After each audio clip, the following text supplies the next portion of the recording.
Kan korang boleh je bunuh ataupun memburu buaya. Makan je lah buaya tu. Kenapa tak makan?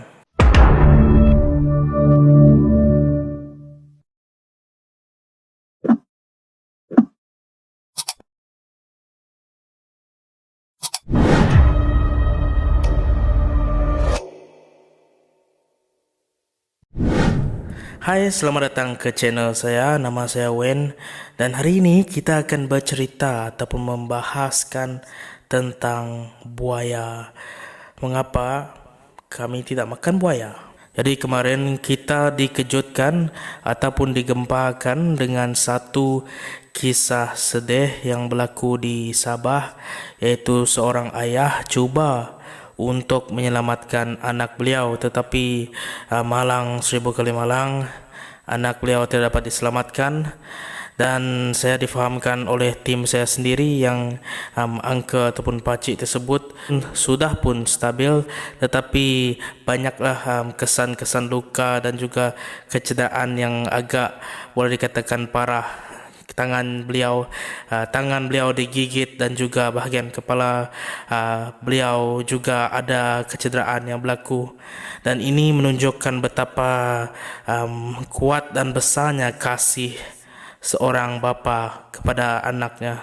Okey, berbalik kepada soalan yang saya utarakan tadi, itu adalah soalan yang saya dipertanyakan oleh seorang daripada rakan saya, dan ini adalah jawapan yang saya berikan kepada dia. Kita sedia maklum yang Sarawak ini sangatlah sinonim dengan buaya. Di mana-mana kita pergi ke Semenanjung dan Sabah, kita sangat sinonim dengan perkataan buaya ataupun sang bedal.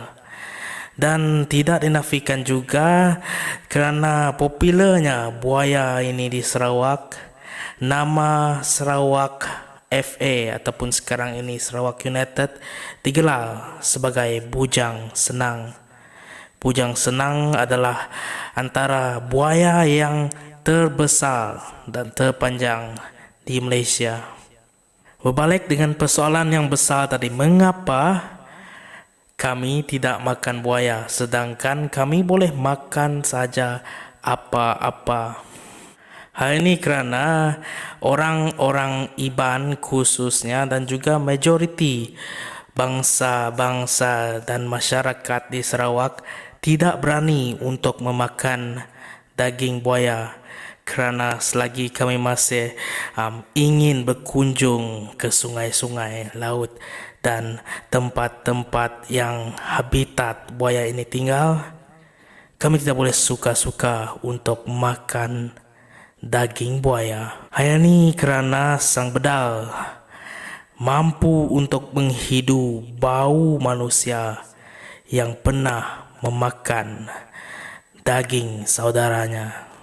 Sejak dari kecil lagi kami dimomokkan ataupun diberikan cerita tentang urban legend ini, iaitu Bujang Senang, di mana pada ketika itu masyarakat Iban membuat satu ritual dan perjanjian antara manusia dan juga sang buaya.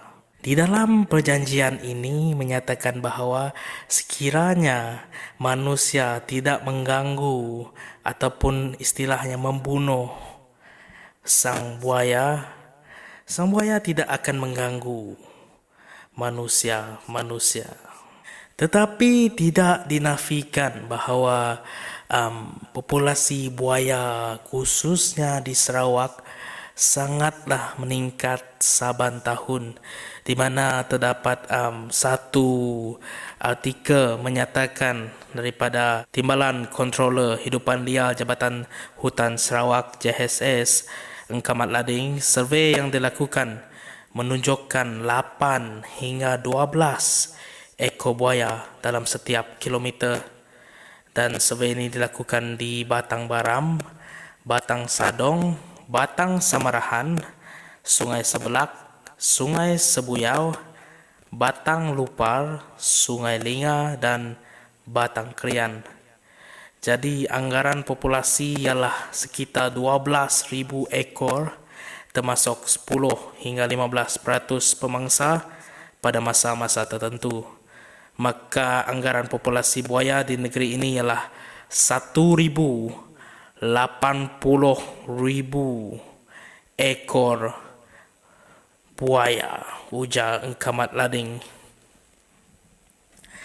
Dan ini salah satu benda yang agak menggusarkan dan menakutkan para penduduk, khususnya bukan sahaja yang tinggal berdekatan dengan sungai, tetapi terdapat juga kes-kes di mana buaya ini di tengah bandar. Maksud saya di perumahan-perumahan di bandar, kerana sekiranya terdapatnya longkang dan peparitan, di situ juga boleh dijadikan habitat untuk sang bedal, kerana kita tahu yang sekarang Sarawak sangat sibuk membangun, dan lebih-lebih lagi sekarang ini berlakunya banyak pembangunan dilakukan lebih-lebih lagi di kawasan pedalaman.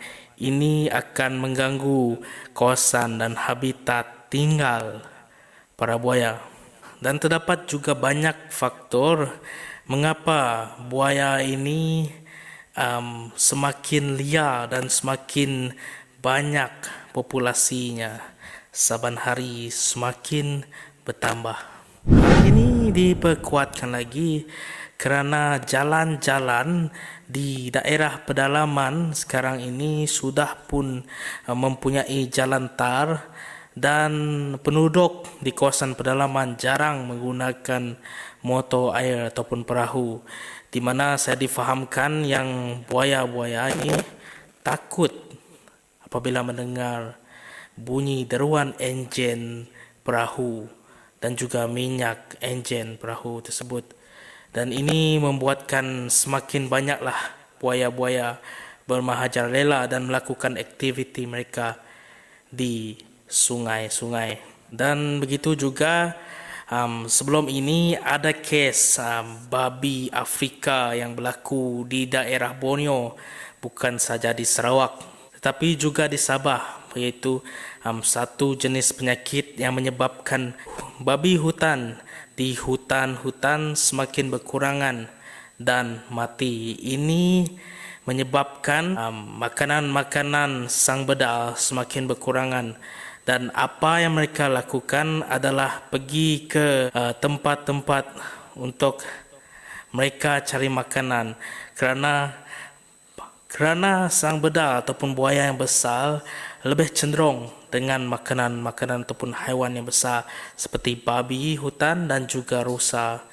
Sekiranya mereka tidak mendapat apa yang mereka inginkan, mereka pergi dan mencari inisiatif atau benda haiwan-haiwan yang lebih besar dan mungkin juga manusia. Selain itu, kita juga dikejutkan dengan satu berita juga, iaitu apabila berita pada tahun ini apabila viral di salah sebuah festival yang sangat prestis ataupun sangatlah viral di Sarawak, mereka ada menyediakan ataupun menghidangkan sup buaya. Dan begitu juga ada pernah juga viral mungkin beberapa tahun dahulu, terdapat penjualan daging buaya dilakukan di market seperti biasa sahaja menjual daging-daging buaya seperti menjual daging-daging ikan. Ya, memang tidak dinafikan juga ada yang percaya tentang adat resam ini dan ada yang tidak percaya dan ada yang makan daging buaya. Okey, bagikan pendapat anda. Adakah anda percaya? Itu bergantung pada anda sendiri. Ini bukanlah satu video edukasi, tetapi hanyalah satu perkongsian yang ingin saya kongsikan. Dan itu saja daripada saya. Terima kasih Dan jangan lupa subscribe channel saya. See you guys on next video. Terima kasih.